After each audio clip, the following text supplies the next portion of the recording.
Tonight, we dive into a political battle that's as old as American democracy itself, but more urgent than ever before.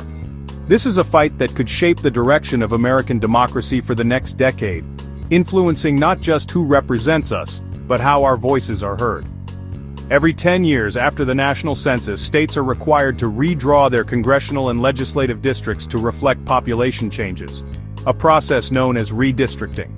It's meant to ensure fair and equal representation for all citizens, but instead of a straightforward adjustment, redistricting has become a high-stakes, deeply partisan fight.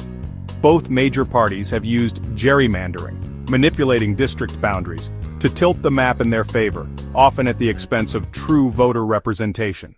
The party in power can pack or crack voters, concentrating opposition supporters into a few districts or spreading them thinly across many, all to secure more seats, even if they don't win the popular vote statewide. Now, in August 2025, the spotlight is on Texas and California, two of the nation's most influential states.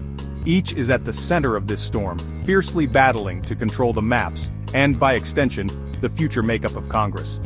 With the House majority often decided by just a handful of seats, these state-level redistricting battles could ultimately determine who holds power in Washington after the 2026 midterms, affecting national policy for years to come. The question remains, are these maps truly serving the interests of voters, or are they simply tools for politicians to secure their own power? The answer could shape the future of American democracy. In Texas, Republicans, backed by former President Trump, are pushing to redraw maps and create up to 5 new GOP-leaning districts. Governor Abbott has called repeated special sessions to force a vote, aiming to lock in Republican dominance for years.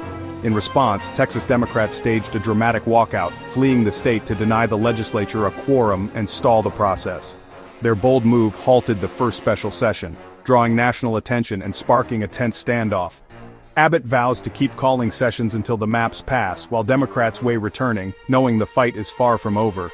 The outcome could reshape Texas politics and tip the balance in Congress. The stakes and the drama keep rising. The Texas Democrats' walkout comes at a steep price, both politically and personally for those involved.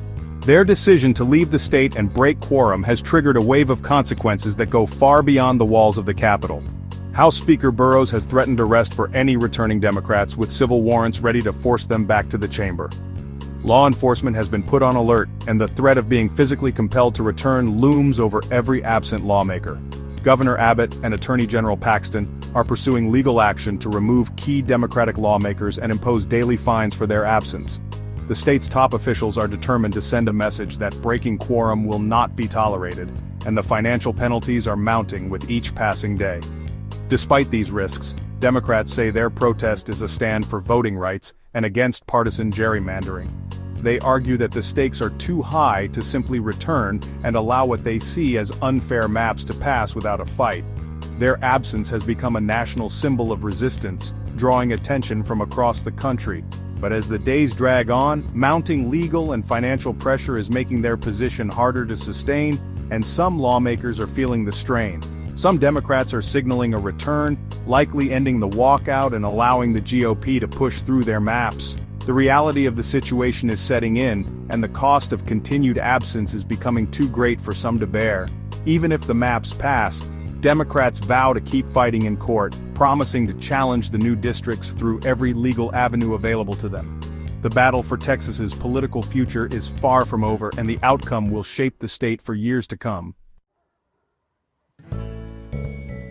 Meanwhile, California Democrats are launching their own counteroffensive.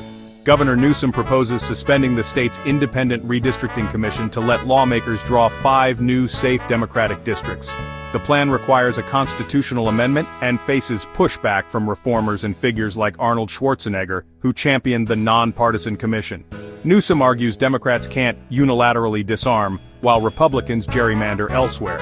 The move is both strategic and controversial, positioning Newsom as a national leader ahead of 2028. California's gambit signals that redistricting is now a coast-to-coast partisan arms race. The fight for control of Congress is on. The redistricting wars in Texas and California are shaping the national balance of power, with consequences that ripple far beyond state borders. What happens in these two states can tip the scales for the entire country, influencing which party controls Congress and the direction of national policy. If Texas Republicans succeed, Democrats face an uphill battle to reclaim the House. If California Democrats prevail, they'll counter GOP gains. These battles are not just about local politics, they're about who gets to set the agenda for the nation, from economic policy to civil rights. Both parties are weaponizing redistricting, using sophisticated data and legal maneuvers to draw maps that favor their side. This fuels polarization and makes districts less competitive, locking in power and reducing accountability.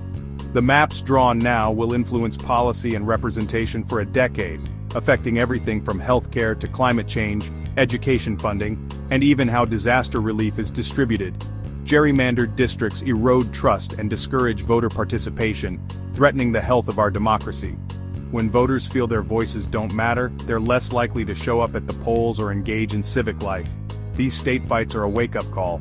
The way we draw lines on a map determines whose voices count and whose are silenced. The stakes couldn't be higher. Voters must demand a fair process that puts people over parties, ensuring every community has a real say in who represents them.